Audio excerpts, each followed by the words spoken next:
Um, Actually, Alyssa, I'll jump in. This is Paul Shadwald from Macalester College. Could we move to the next slide, please? So first of all, we're really thrilled that everyone decided to join us today.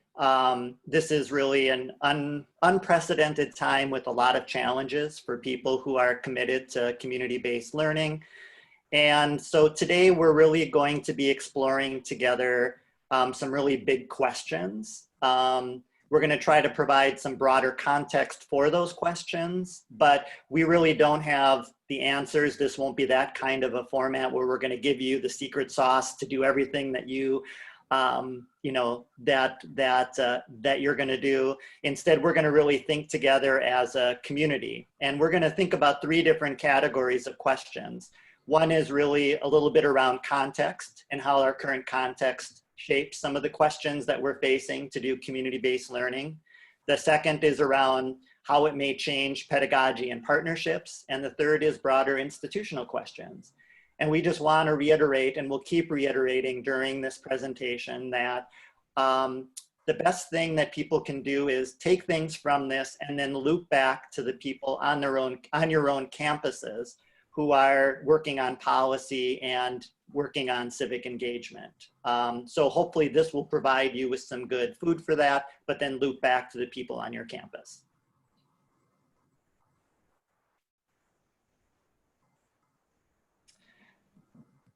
Oh, sorry. All right, context. So how do we take this current moment and our place-based context into consideration when we're doing community-based learning? I was reading Nicholas Kristof's op-ed in the New York Times this past weekend, and I thought he summed it up really well. He said, the United States faces at least 3 simultaneous crises: more coronavirus deaths than any other country, the worst economic slump since the Great Depression, and overflowing outrage over racial inequity. And on top of that, we have the upcoming election, which of course can sway momentum and actions on any of these 3 crises. Then throw into that the many local issues that we may each be facing in our communities, and then all the other things that are still looming over us, like climate change, immigration, to name just a few. And there are many questions we can and should be asking about how we stay attuned to these things in our work, including how do these different things intersect? At what moments may one crisis take priority over another? And then what crises or issues are we, our personal selves, our institutions, our communities, best equipped to take responsible action in? Great.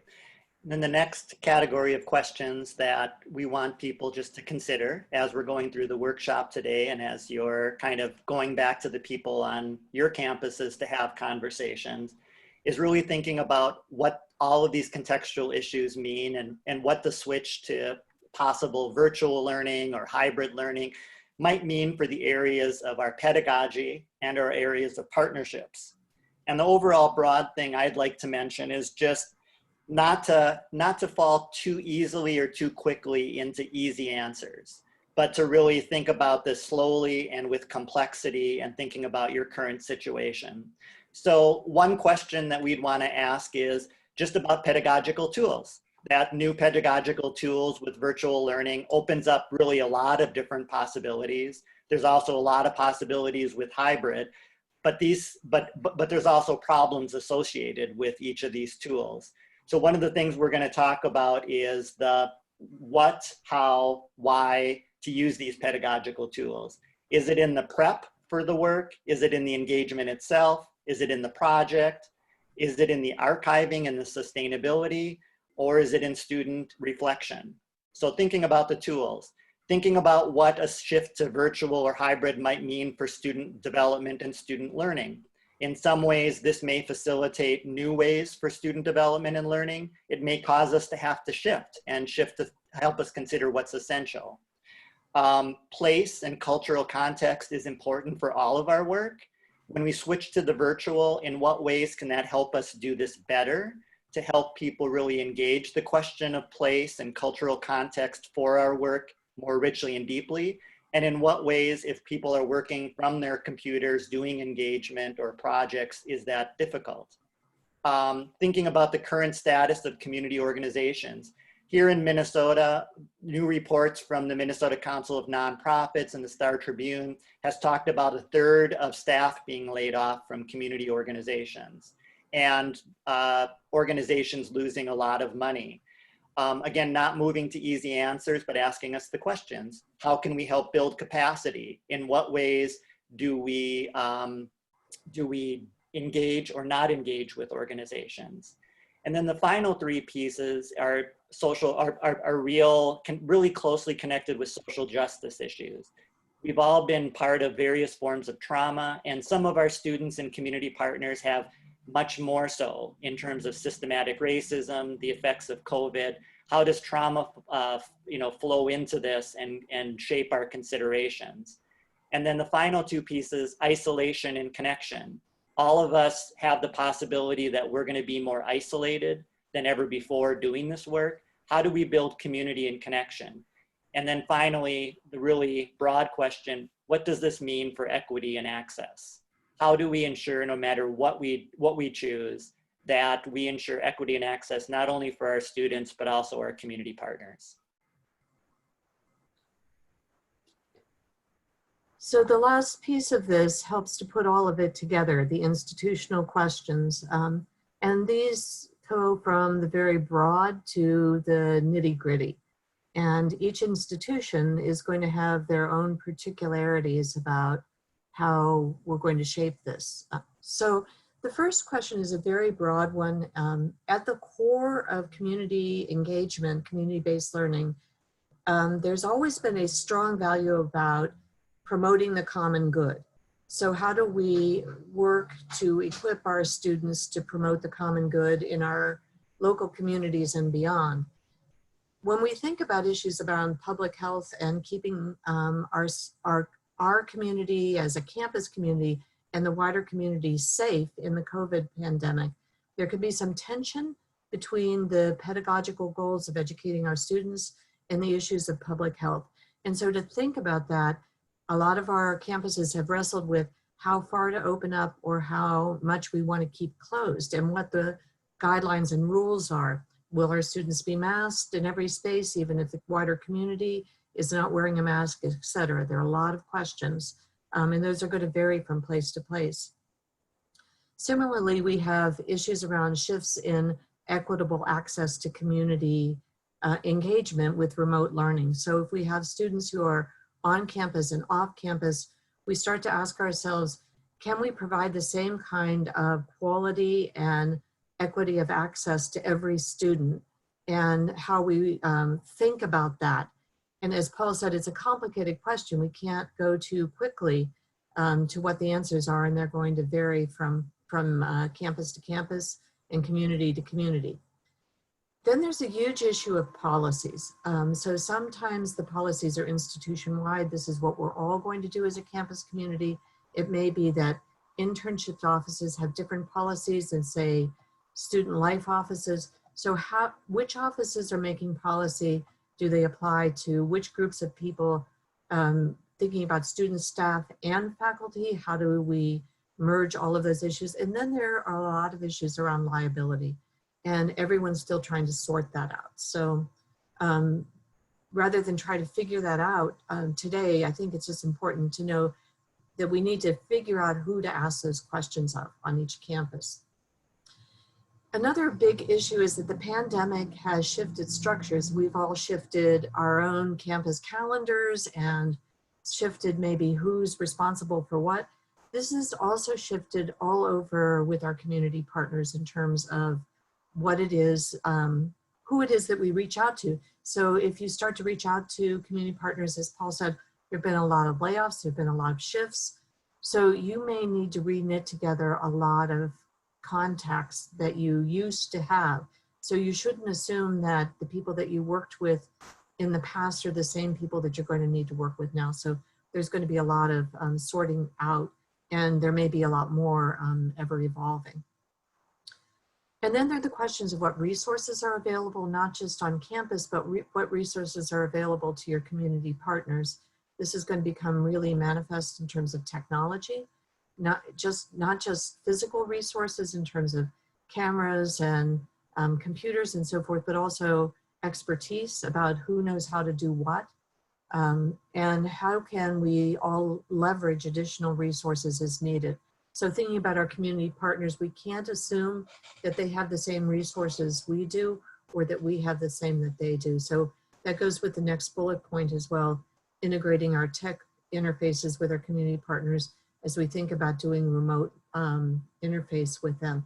It does also, of course, open up some opportunities, because if we're working remotely, we're not necessarily confined to working only with local partners. We can think about national and global partners in a different way than we have in the past. And so thinking about what those opportunities and limitations are. And then finally, a thing that's kind of caught me up short a little bit is I use a kind of standard boilerplate MOU for a lot of my local partners. Those MOUs are now out of date. I need to go back and rework the paperwork. And so those are really useful tools to make sure that we're all on the same page.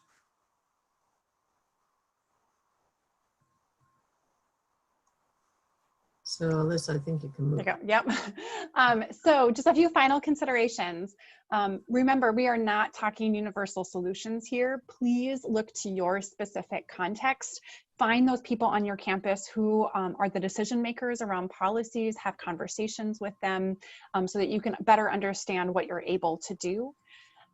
If you hear about something interesting today, please reach out to one another. As we're all trying to figure this out together, no one should be trying to reinvent the wheel here. So we just want to encourage as much collaboration across campuses as possible. Once again, just recognizing that we're all entering a period of uncertainty, as we've been in a period of uncertainty for the last few months. And just, we want to honor that we're in that place right now. And then lastly, as we're doing this, keeping that equity lens on our work in every way, shape, and form is going to be critical as we move forward. So next, I'd like to introduce Emily Shields, Executive Director of Iowa and Minnesota Campus Compact, who's been with the organization for almost 10 years. Formerly, Emily served as Chief of Staff of the Rebuild Iowa office and as the Senate Liaison and Policy Advisor to Governor Chet Culver. She's also worked in field organizing and fundraising for various campaigns and committees. As well, she has a master's in philanthropy and nonprofit development from the University of Northern Iowa. So today, Emily will be sharing general considerations and frameworks for community-based learning in our current context, but focusing more closely on how CBL can be preemptively adapted or adjusted later on for remote learning environments. As if we're being realistic, we're likely going to have to pivot at some point to remote at this point during the term. So planning for remote CBL for some of us, even if you're doing hybrid or even in-person classes, may be the safest and wisest way, depending upon our context and the needs of our communities, to proceed in order to meet our pedagogical and community goals. So Emily, you're up. Great, thank you. So just, I think hopefully a lot of you are already familiar with Campus Compact. I run the Iowa and Minnesota offices, where we have 60 members across the two states, including most, if not all, of the ACM schools in those two states. We also work closely with our neighboring states there. So you can find some more information about us if you aren't familiar. And I know my contact information will be on the last slide. Happy to get questions, provide information. You can also check out our upcoming events and that kind of thing. Whether it's folks in Iowa and Minnesota or elsewhere, feel free to reach out. Happy to help and or direct you to my colleagues in your state. So what I wanted to talk through a little bit today is some considerations to think about as you're planning for community-based, community-engaged learning in the current moments. We're going to talk about opportunities, possibilities for your engagement location, type of engagement, student development levels, partnership type, and learning outcomes, in the hopes that this will walk you through a process you could go through of thinking about what your community engagement could look like this year. And my hope, honestly, is to hopefully open up a lot of possibilities, because I think that right now, yes, there are a lot of restrictions and hindrances and that kind of thing, but there's also a whole wide world of what community engagement can look like. And I think this is just a great opportunity to consider some different ways of doing it. So if we talk first about engagement location, one concept of that comes from this 2012 article that attempted to give names to some of the possibilities. And essentially what we're talking about is you can have, you know, your traditional model where the class meets in person and the service or community engagement is also in person. And then when we talk about online or hybrid environments, that opens up even a lot of other possibilities, because there are in-person courses already where the engagement is online. I know I've worked with a class at the University of Iowa where they just have so many students that going in person anywhere wouldn't be possible. We're talking about a class of 250 students. So they and teams do grant writing for nonprofits all over the world. So as I think Carol was saying, it can open up who your partners can be in that way. You can also have where the instruction is online, but the service is on site somewhere. And we can talk about possibilities for that. That is going to somewhat depend on whether you're expecting most of your students to be in the same community. Even if they're not, there are some possibilities where they may be conserved on site in some capacity wherever they happen to be. And we can talk about that. And then of course, you can also have where it's all online. And I think that's what a lot of us may be facing at some point, at least this year, this semester and next, is that your courses mostly are all online and your service needs to be that way as well. And we'll talk about some possibilities for that. So as we think about the type of engagement, this is where I really want to encourage you to think big, think differently, to consider all the possibilities. And I'm going to introduce a couple frameworks to do that. So the first is the social change wheel, which was created by Minnesota Campus Compact many years ago. And we just recently put out an updated version. But this gives you a sense of all the different ways social change happens and therefore community engagement can happen. So volunteering and direct service tends to be what we first go to and think of, but all of these things are possibilities. And some of them, as you may see pretty quickly, I think a little more lend themselves to the current moment, but also lend themselves to more flexibility and online. I've been pointing a lot lately to this socially responsible daily behavior piece, right? Because we're all worried that we're going to come back to campus and there's going to be a lot of things we all need to do to stay safe and keep each other safe. So how do you encourage that? How do you help support that? And that kind of thing. But there's a lot of possibilities here. And so that's one thing to think about is it doesn't all have to be traditional direct service volunteering with a nonprofit. Community engagement means lots of things. Another conception of that, if you want to go to the next slide, Alyssa, is from some researchers at Stanford who have come up with these different other sort of lanes for community engagement. So this is a little more about the how of engagement. And you'll see there again in the middle, direct service, that thing that we tend to think about first in terms of what students can do, and the thing that's going to be the most difficult this year in pretty much any scenario.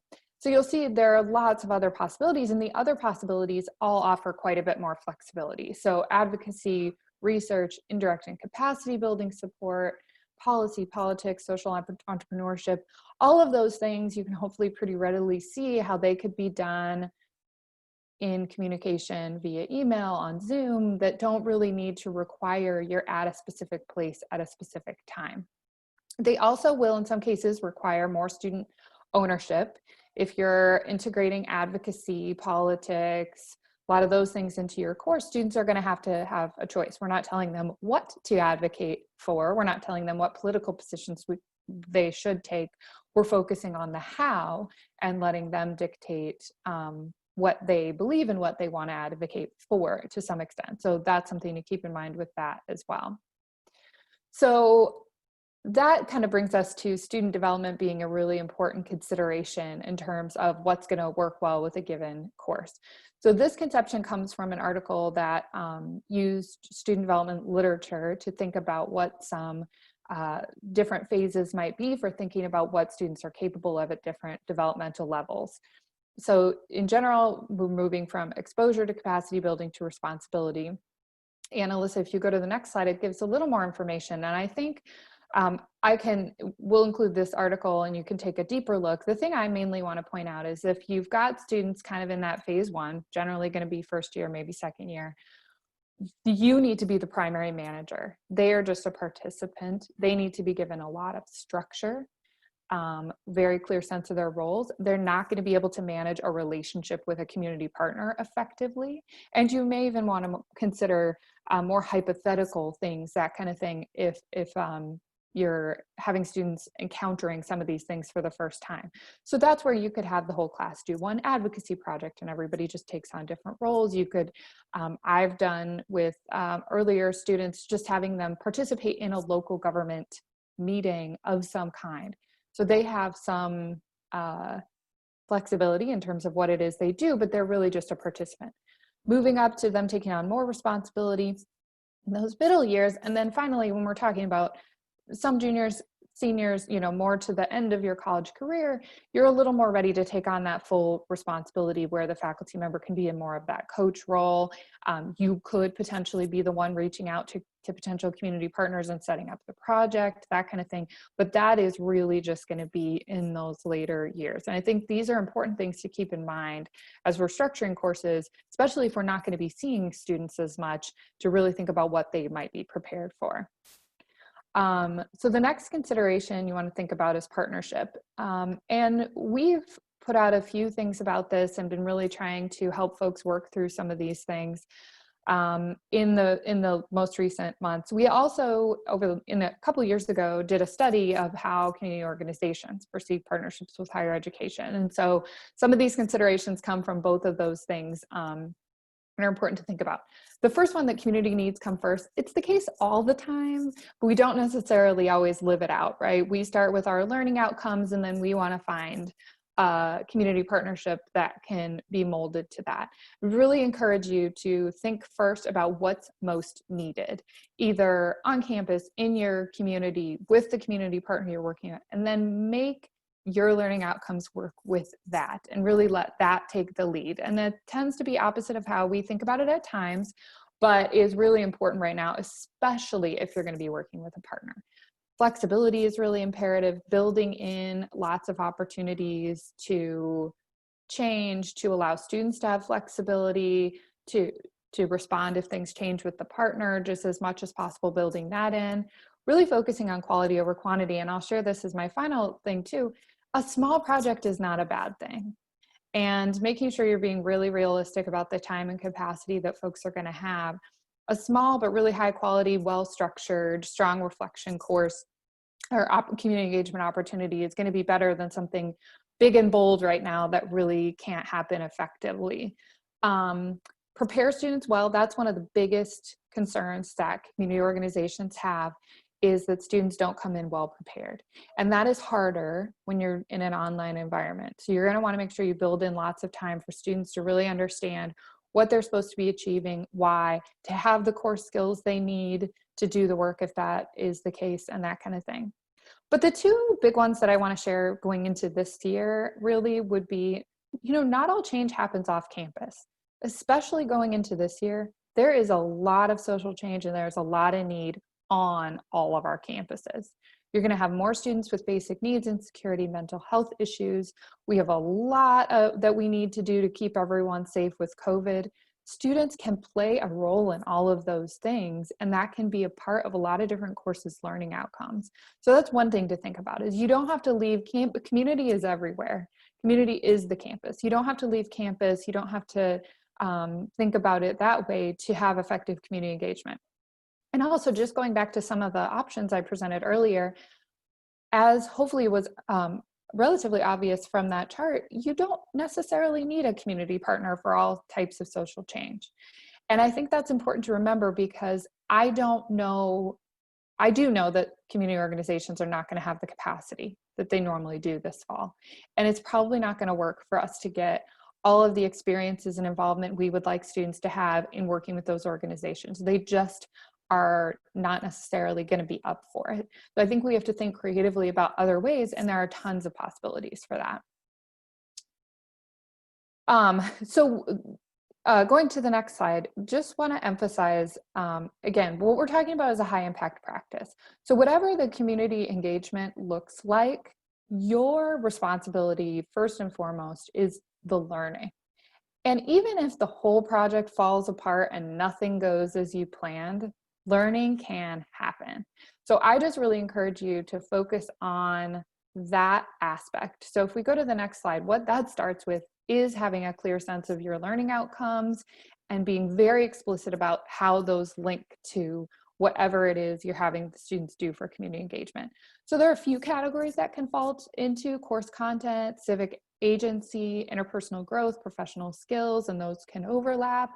So those are all things, making sure you're thinking about that. The other thing I want to encourage is I've encountered a lot of faculty who do community engagement who have some sort of hidden learning outcome, something that is behind why they are interested in doing community engaged learning that they haven't necessarily made explicit to students, tried to assess, that kind of thing. So think about that. Are you doing this because you want students to engage in this current moment of our country? You want them to see how they have the civic agency to make change right now?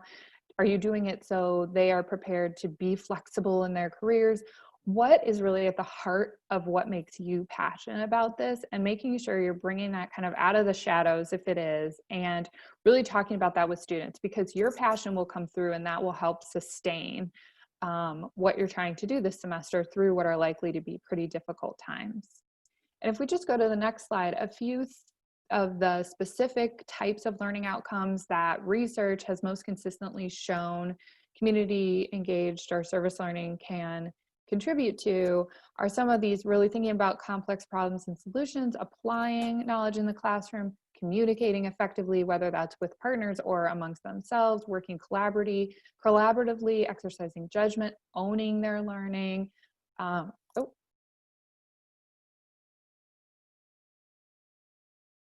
using the knowledge in the classroom to address social issues, and of course, critical thinking and reflection skills. So we're not talking a lot about reflection today, and partially in the hopes that that's something you're all well-versed in and working hard on. But if you're going to focus on anything, again, even if that community engagement piece is really small, if you have really strong reflection that asks students to engage even that small thing that they were able to do with your learning outcomes and think very deeply and critically about it, you're not only going to enhance whatever those learning outcomes are, but you're helping them build critical thinking and reflection skills by doing those things. And that is something that's really important for you to spend a lot of time on. That honestly, there are a lot of really interesting and fun ways to do reflection online, and it opens up a lot of possibilities with online discussions, with writing, video, other visual mediums, things like that. There's a lot that they can do, and you're helping them to build that skill, which is really important in and of itself. So just again, another plea to focus a lot on that, especially when what the engagement can actually look like is so uncertain at the moment. So my final tips, as I said, start small. Many of you are probably already well-versed in this, so you're not starting, but I would still encourage you to scale back whatever it is you're thinking about for this year. I think broadly, none of us are giving ourselves enough grace that this is a very difficult time in our lives where the productivity we had before is not really possible. And I think that's also going to be true of your students. So keeping that in mind and making sure you're building that in when you're thinking about it. Focus a lot of your energy on that student preparation and reflection. Again, that's how you'll be able to enhance the learning outcomes as much as possible. Provide more structure than you think you'll need. That is, I think, true for online learning in general and for community engagement specifically. You can always pull back structure. It's hard to add it in later. So I would say put in as much as you possibly can about roles and what exactly they're supposed to be doing and when and all of those kinds of things. If you do have a community partner, make a plan in advance for regular communication. And one thing I would just add, if your students are at that more farther along the developmental curve and they're going to be working with community partners directly, make sure that the community partners know how to contact you as well. We need to provide that level of accountability to our students with community partners. And I've heard way too many stories about students not doing partnership as they should, and the community partner not having any idea where it was coming from, who the faculty member was, anything like that. So make sure that you're able to open that line of communication, even if you aren't the main contact, so that they have an outlet if things aren't going as they had hoped or as they can stay committed to. And then, and this kind of goes back to starting small, plan extra time. I don't know what's going to happen to this fall. I don't think any of us do. What I do know is that it's not going to be what we were expecting, and it's going to require a lot of flexibility. And so making sure that you have that built in, and that there's just a lot of room for you to move and pivot and change and work with the students in doing that, I think is going to be really important for whatever it is you choose to do. So I'm happy to take any questions either now or at the end or in small groups, but do have some links here to some of the resources mentioned in the presentation. So hopefully that's helpful to you as well. We send out the slides, and of course you can always reach out to me separately too. So for the next part of the presentation, before we do breakout rooms, Paul, Carol, and myself are going to be providing just a few examples of from each of our institutions about classes from this last semester, things we might be thinking about for the future, just offering them as potential possibilities to consider.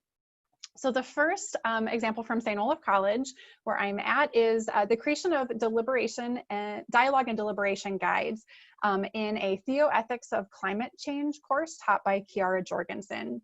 So this course happened this last spring. We had anticipated that students would be working with congregational partners to develop these D&D guides, and that they would then ultimately facilitate a conversation at each congregation utilizing the guides. Obviously, that latter part did not happen, and we weren't able to pivot just because of the shifting nature of everything this last spring to Zoom-style deliberations. But nonetheless, they were able to create these dialogue and deliberation guides based on the specific context of each congregation that then they can utilize however they see fit in the future. So these dialogue guides were a mixture of the National Issues Forum style dialogue and deliberation, as well as some story circle trust building activities at the beginning of the dialogue and deliberations. So they not only created the dialogue guide to be utilized with the participants, they created a facilitator guide, once again, so someone at each congregation could pick it up when the time was right. They created an annotated bibliography showing that they'd done the research on these different topics. And then they also created a supplemental guide, really focusing on where is the theological origins for considering climate change to offer to each congregation. So it was a way of still working with a partner to create these useful tools that the congregations really wanted as they begun to have conversations or continue conversations about climate change with their congregants.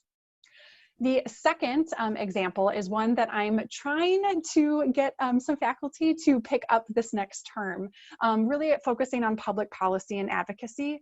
I think it's a great opportunity with the election year to really show students how to deliberate over public policy issues. So sorry for the kind of fuzzy graphic here, but this was a screenshot from the Office of the Reviser of Statutes here in the state of Minnesota.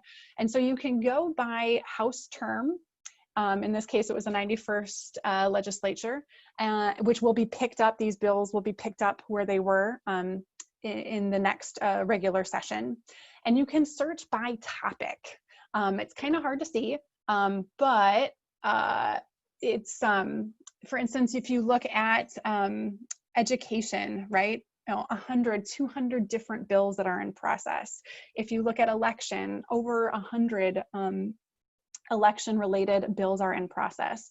And so there's not many courses that don't have a topic that can't be found in this list. And so I think it's a great opportunity.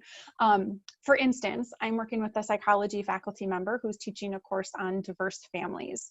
And you can't see it here, but there was 68 different bills that were in process that were tagged with families. The one I happened to open was a bill that was introduced that would require additional education for step families before the parents could remarry. Right? So what an interesting topic for students in that course to look at the literature about what it says about blended families, and then to decide whether or not they would advocate for or advocate against this particular bill, and then to take action by actually writing and contacting their legislators around that particular bill. So those are just two examples. Paul, you're next. Great. So I'm going to give some examples from Macalester College. So in each of these examples, I really want to give credit to the professors. So they're the brave ones, the ones who help navigate it. You know, I sort of feel like I'm the co-pilot, the co-educator, but really they should get the credit for these. So the examples I'm going to use, the one on your left is a digital atlas that was produced from our geography department from one of our instructors, Ashley Knepp, who is a lab assistant as well as, you know, teaches her own classes. She's a staff member here, teaching staff, and really focuses on digital technologies and mapping. She used really sophisticated, you know, some of her students had to learn more sophisticated technologies in order to produce a digital atlas. Others used very basic ones. So that's one example, and this was really pre-planned ahead of the COVID situation that it was going to be digital, but they had to adapt some things because of COVID. And then the one on the right, the ones on the right were actually digital forums that were created as a result of COVID. So the two examples I'm just going to share, one is from our German Studies department that hosted a digital forum around Jewish immigration to the Twin Cities that had to move towards the digital. And the other one is an educational studies forum from one of our educational studies professors who was partnering with a physical site, the East Side Freedom Library on the east side of St. Paul, and had to switch to a digital format for those kind of forums. So let me take each one kind of in order. So for the one on the left, this is a digital atlas, the second year of its iteration in the geography department. It was planned as a digital project, but it's the kind of example of a digital piece of public scholarship that a class could produce for the general public within this kind of context of virtual or hybrid learning. So part of the learning goals of the class was actually to help students learn how to work in a group and also how to kind of imagine for themselves what they wanted to do to create a digital atlas of Minneapolis that would, each student was in charge of creating one particular map on a topic of their choosing. And so part of the learning goals itself was actually trying to think about who was the stakeholders in the community that they should be in contact with. How do they move from point A to point B to actually engage and learn the technologies that would help them create that particular map, and then give good feedback to their counterparts in the class. So really baked into the cake was kind of learning the goals of the technologies itself and being able to learn about reaching out to stakeholders and trying to communicate with the broader public. So the digital atlas also didn't have a distinct one community partner they were working with. Instead, it was supposed to be more broadly shared with the public.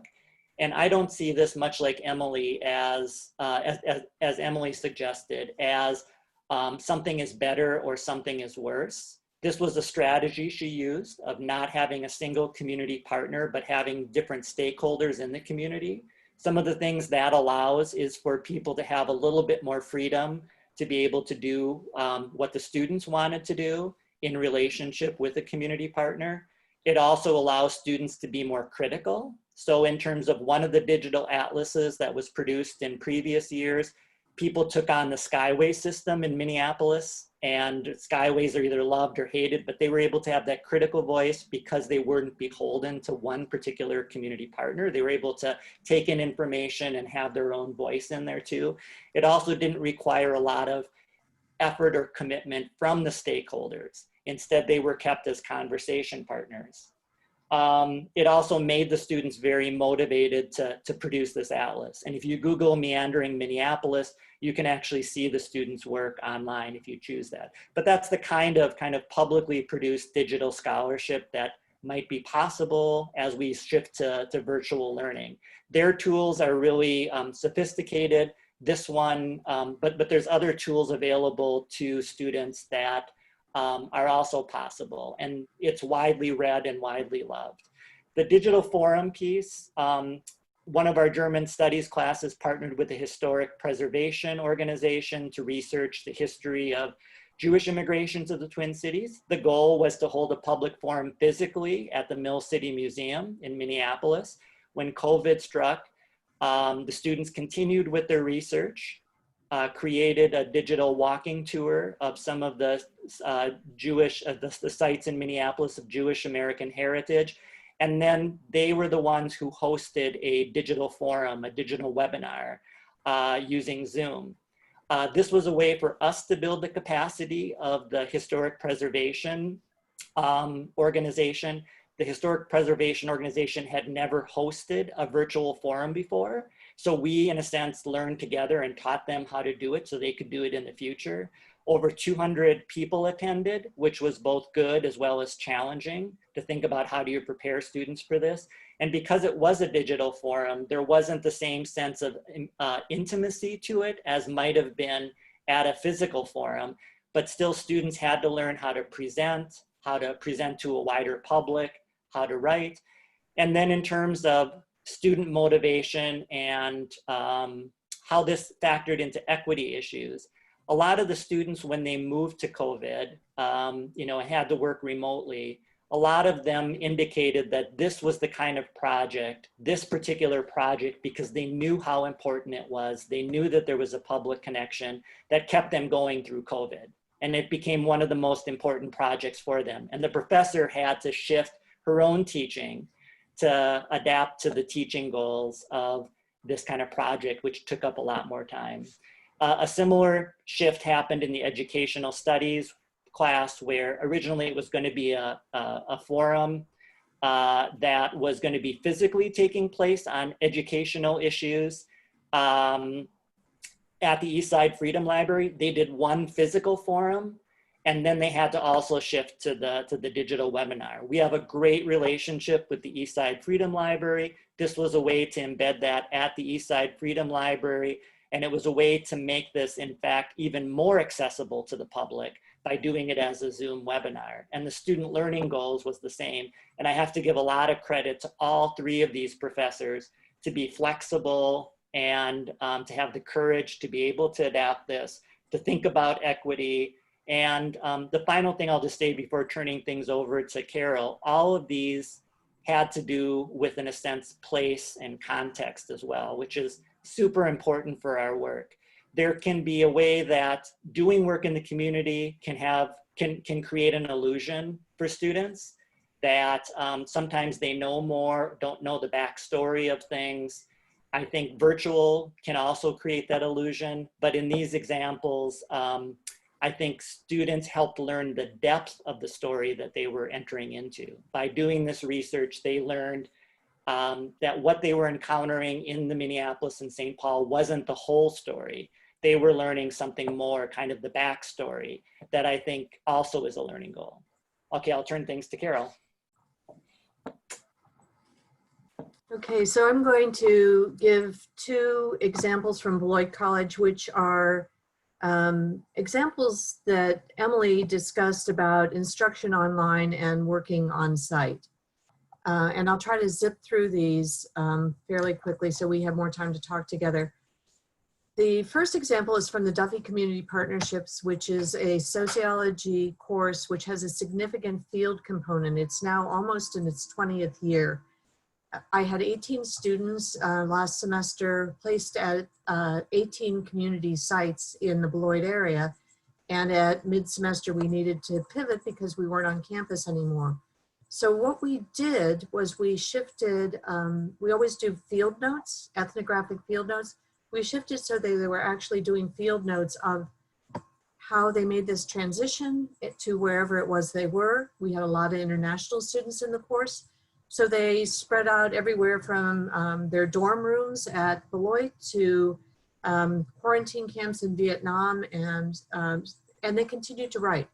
We also shifted to using Google Docs, and they shared their field notes, not just with me anymore. Now they were sharing them with each other. This was the first time they had done that. And they offered comments on each other's notes. We divided into 3 teams. We ended up with 3 long documents, shared documents of 150 pages approximately each. I was feeding them readings so that they had readings both about sociology concepts and current events, and they were adding to those readings themselves. As an extra credit project for the course, I partnered with the Beloit College Magazine, our communications department, which is another kind of a partnership within the institution itself. And I asked them if they would be interested in some version of these student ethnographic notes. So students were invited to turn some segment of their notes into a 400-page or a 400-word story that would be kind of bite-sized for the magazine about their experience of moving to online learning, their experience to moving wherever it was they were and what that was like, but focusing on the issues of how people were being helpful and hopeful in their communities. They did a great job. They talked about volunteering and all kinds of wonderful things. So these are 3 of the students that you see on the pictures. They each submitted a picture of themselves wearing whatever mask they were sporting as their fashion statement. Their notes were beautiful, honest, anguished, hopeful, challenging, and really deeply sociological. So I was very satisfied with what they did. And they all were very satisfied with becoming published authors. So if you want to look at the Beloit College Magazine, the most recent issue, you can see 7 of the students who submitted their stories. The second example is an ongoing one. I'm right in the middle of it right now. It's an internship workshop, which has been offered now for 8 summers. It's always been an on-site and then fully online instruction. So in the past, what it was basically designed to do is help students design their own learning outcomes, assign themselves readings that relate, as well as readings that I assign. So they're learning to assign and decide what they want to read to inform their internships. And then they also set their own due dates. So it's kind of a complicated mix of things that you need to do in keeping large spreadsheets. And then they do 4 written reflections and come together for a workshop at the end of the summer. So we're probably going to have an online workshop at the end of the summer. This year we expanded it. We knew that students were frustrated and disappointed at summer opportunities falling apart. So what we did was we expanded the internship workshop. We had Mellon money to provide scholarships for students to do, to turn whatever they were doing that summer, any kind of work. It might be volunteer work. It might be babysitting little brothers and sisters. It might be someone's a personal shopper for seniors in their community. Some of them were essential workers. We've had EMT workers who are working in hotspots. Whatever it was they were doing, they could turn it into an internship by doing this kind of in-depth learning goal setting and reflection. It was a way for them to take charge of their own learning. So we have 47 students this summer engaged in this workshop, and they're doing a great job. It's everything from starting their own house painting company to one person is painting field murals for the Field Museum and sending those to the Field Museum. We have a student selling quilts for her grandmother online, and a lot of people doing various kinds of online communication and data research. So it's a way to couple, again, thinking about internal partners with our career center and help students to continue their forward motion towards their career goals as well as their academic goals.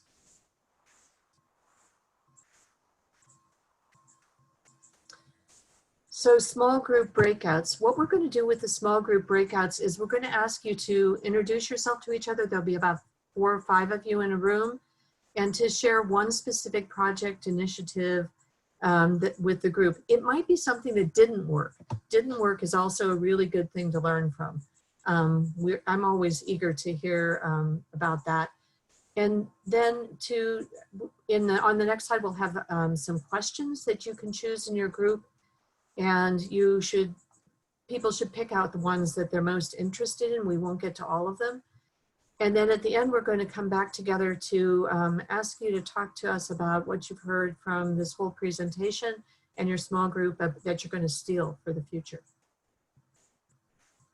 We'll put these questions in the chat because we can't, when we go into breakout rooms, share these screens, but you'll have them in the chat so you can refer to them.